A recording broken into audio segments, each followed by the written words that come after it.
Good morning, students. Chapter 7, Our Occupations, Part 3rd. These are today's word meanings. First, coastal. C-O-A-S-T-A-L. Coastal means होता है तटीय. Engaged. E-N-G-A-G-E-D. Engaged means व्यस्त होना, लगे होना. Third, rear. R-E-A-R. Rear means होता है पालन करना या पालन पोषण करना. Pisciculture. Pisciculture. Pisciculture मछली पालन. Extracting. Extracting. Extracting means होता है निकालना यानी निकालने. Mineral. Mineral. Mineral means खनिज. Bowl है तो बाउल मीन्स क्या होता है BOWEL. बाउल मीन्स आते. Next, refined. REFINED. Refined means परिष्कृत या शुद्ध. Next, utensils. UTENSILS. Utensils means बर्तन. ट्रांसपोर्ट. TRANSPORT. ट्रांसपोर्ट मीन्स परिवहन. प्रोवाइड. PROVID. प्रोवाइड करना, उपलब्ध कराना या प्रदान करना. बिजनेसमैन. BUSINESSMAN. बिजनेसमैन मीन्स व्यापारी, व्यवसायी. ओके, तो ये आज की वर्ड मीनिंग्स है. आपको अपनी नोटबुक में जैसे जनरली आप लिखते हो वैसे लिखना है अच्छी अच्छी राइटिंग में और लर्न भी करना है. ओके स्टूडेंट्स, चैप्टर हमारा 7 चल रहा है अवर ऑक्यूपेशन. उसमें हम यहाँ तक अपर वाला जो पार्ट है वो पढ़ चुके थे. तो आज हम यहाँ से पढ़ने जा रहे हैं फिशिंग से. Okay, the coastal people are engaged in fishing. जो कोस्टल पीपल होते हैं, जो तटीय मैदान के जो लोग होते हैं ना, जहाँ पे पानी वानी का जो समुद्र है उनके, तो ये कोस्टल पीपल कहा गया है. तो तटीय मैदान वाले जो लोग होते हैं, तटीय लोग, इंगेज इन फिशिंग. वो किससे जुड़े हुए होते हैं? फिशिंग से यानी मछली से जुड़े हुए होते हैं. तो मछली पालन से जुड़े होते हैं. Processing and packaging fish in teens is another occupation based on fishing. Processing करना और पैकेजिंग करना, उनकी जो कि उनको निकालने की क्रिया करना, उनको क्लीन करना और उनको पैकेज करना, मतलब उनको पैक करना फिश को इन टीन्स, टीन्स के अंदर. अनदर ऑक्यूपेशन, दूसरा व्यवसाय है जो बेस्ड ऑन फिशिंग, जो किस पे बेस्ड करता है? फिशिंग पे, मछली पालन पे आधारित है. देखिए आप ये पिक्चर में देख रहे हैं कि बहुत सारे लोग इससे जुड़े हुए हैं. तो ये है कि जनरली जैसे फिशरमैन होते हैं वो पहले क्या करते हैं? मछली को नेट डाल के और मछली निकाल के लाते हैं. फिर देन आफ्टर ये अदर जो पीपल लोग होते हैं वो इनकी प्रोसेसिंग करते हैं और पैकिंग करते हैं. फिर ये फिश को इधर से उधर जैसे दूसरे स्टेट्स में भेजते हैं. तो ये काम होता है. तो बहुत सारे लोग इस व्यवसाय से जुड़े हुए हैं. Oil of some fish such as cod and shark is used as medicines. Oil of some fish यानी कुछ मछलियों के तेल भी काम आते हैं. जैसे कि कोड मछली होती है, शार्क मछली होती है, इनकी जो तेल होता है वो किसके रूप में उपयोग में लिया जाता है? मेडिसिन के रूप में यानी दवाइयों के रूप में. Fish are sometimes also reared in big tanks.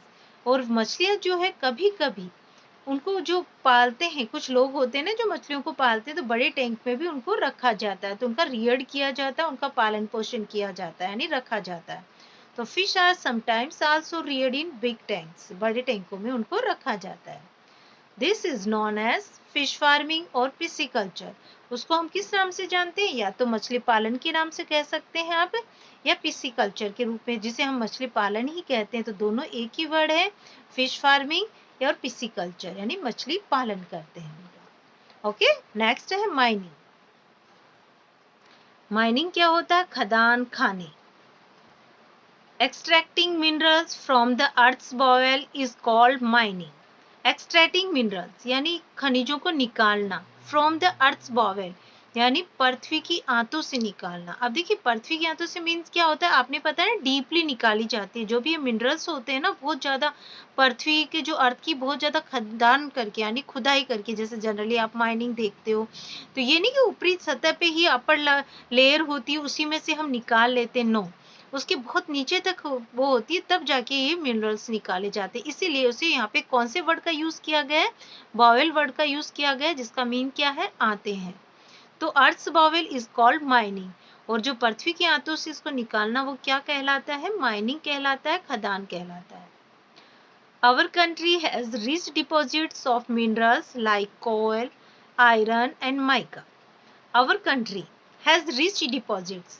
हमारी जो देश है उसमें प्रचुर मात्रा में क्या होता है? मिनरल्स पाए जाते हैं, जैसे कि कोयला होता है, लोहा है और अभ्रक भी है ना, जिसे मिका या मेका कहा जाता है, तो ये अभ्रक है हमारे। इन सम स्टेट्स, कुछ राज्यों में, such as Jharkhand, mining is an important occupation. जैसे कि झारखंड है हमारी स्टेट, उसमें जो खदान है एक महत्वपूर्ण व्यवसाय है। Some of these minerals are refined to get metals. Some of these minerals are refined to get metals. यानी कुछ मिनरल्स होते हैं, कुछ ऐसे खनिज होते हैं जिनको रिफाइंड किया जाता है। रिफाइंड यानी शुद्ध किया जाता है, परिष्कृत किया जाता है, उसको धातु के रूप में प्राप्त करने के लिए, मेटल्स के रूप में प्राप्त करने के लिए। Metals are used to make bicycles, cars, aeroplanes, railway engines, tractors and utensils. Metals का उपयोग हम किस लिए करते हैं? बाइसिकल बनाने में करते हैं, साइकिल को कार के रूप में, एरोप्लेन्स हवाई जहाज में, रेलवे इंजिन्स बनाने में, और ट्रैक्टर्स को बनाने में, और बर्तनों को बनाने में करते हैं। मैनी पीपल वर्क इन मेटल बेस्ड इंडस्ट्रीज। बहुत सारे लोग जो होते हैं ना, वो मेटल बेस्ड इंडस्ट्रीज होती है ना, धातु पे आधारित जो कारखाने होते हैं उनमें काम भी करते हैं। तो ओके, अदर ऑक्यूपेशंस, अन्य व्यवसाय। A large number of people are engaged in other occupation. एक बड़ी संख्या में जो लोग होते हैं वो engaged होते हैं। engaged यानी संलग्न होना, जुड़े हुए होना या व्यस्त होना, उसमें लगे होना। इन अदर ऑक्यूपेशन, अन्य व्यवसाय में। देखिए बहुत सारे व्यवसाय करते हैं, आपके पेरेंट्स भी करते हैं, तो ये बहुत सारे ऑक्यूपेशंस होते हैं जो अलग अलग लोग उससे कनेक्टेड होते हैं, उससे जुड़े हुए होते हैं। तो a large number of people are engaged होना, इंगेज यानी जुड़े हुए होना, अदर ऑक्यूपेशंस अन्य व्यवसाय से। इन टाउन्स एंड सिटीज, शहरों में और मतलब टाउन्स जो कस्बे होते हैं, शहर होते हैं। A large number of people work as shopkeepers और businessman. In towns and cities, शहरों में और अपने जो कस्बे और शहर होते हैं वहाँ पे एक बड़ी संख्या में जो लोग होते हैं वो काम करते हैं एज शॉपकीपर्स। कैसे? दुकानदारों के रूप में या व्यवसायी के रूप में काम करते हैं। Some people work in transport, medical, postal and banking services. Some people work, कुछ लोग काम करते हैं इन ट्रांसपोर्ट, ट्रांसपोर्ट यानी यातायात में, परिवहन में काम करते हैं या यातायात कह सकते हैं। मेडिकल में काम करते हैं, मेडिकल मीन्स चिकित्सा में काम करते हैं। पोस्टल, डाक विभाग में काम करते हैं। एंड बैंकिंग सर्विसेज करते हैं। बैंकिंग यानी हमारी जो बैंक्स पे आधारित सेवाएं होती है उनमें भी काम करते हैं। तो यानी जो डिफरेंट टाइप्स के, डिफरेंट जो पीपल होते हैं वो डिफरेंट टाइप्स के वर्क करते हैं, है ना। तो बहुत सारे वर्क हैं, कोई ना कोई इंसान मतलब जो पर्सन है, व्यक्ति है, वो अलग अलग तरह के अपने ऑक्यूपेशन को करते हैं। तो अंडरस्टैंड है। तो some people work in transport, medical, postal and banking services. कुछ लोग काम करते हैं, यातायात में काम करते हैं, चिकित्सा में काम करते हैं, पोस्टल सर्विस में काम करते हैं और बैंकिंग सर्विसेज में भी काम करते हैं। All this people are important to us as they provide us with the services we need. All these people, ये सभी लोग महत्वपूर्ण होते हैं, us यानी हमारे लिए। क्यों महत्वपूर्ण होते हैं? क्योंकि they provide us, क्योंकि वे हमारे लिए प्रोवाइड कराते हैं, उपलब्ध कराते हैं with the services we need, सेवाएं जिनकी हमें आवश्यकता होती है। देखिए स्टूडेंट्स, आप सब जानते हैं कि हम लोग सब आपस में एक दूसरे से कनेक्टेड होते हैं। शॉपकीपर सामान को अवेलेबल कराता है ताकि हम सामान उनसे लेके परचेज करते हैं, खरीदते हैं और हम अपने यूज लेते हैं उनको। तो हम सब एक से, बैंकिंग सर्विसेज जब चालू होती है तो हम उससे बैंक के थ्रू हम बहुत सारे वर्क को कर सकते हैं, हमारे मनी को ट्रांसफर कर सकते हैं और काम चला सकते हैं। ठीक है। पोस्टल, जब डाक विभाग के थ्रू भी हम बहुत सारे काम करते हैं, यानी बहुत सारी चीजें होती है जिसमें व्यवसाय में बहुत सारे लोग जुड़े हुए होते हैं।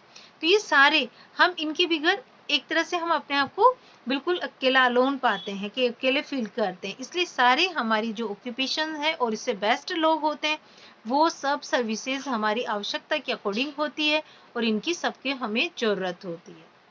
ओके, तो देखिए स्टूडेंट्स, आज हमारा चैप्टर क्या हो रहा है, कंप्लीट हो रहा है।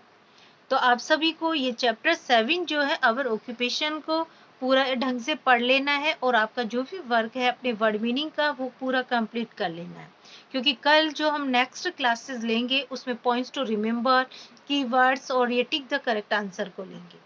तो इसलिए मैं आप सबसे यही एक्सपेक्ट करूंगी कि आप सब अपने इस वर्क को रेगुलर जारी रखेंगे और अपनी क्लास को बिल्कुल भी बंक नहीं करेंगे, यानी मिस नहीं करेंगे। Okay students, thank you.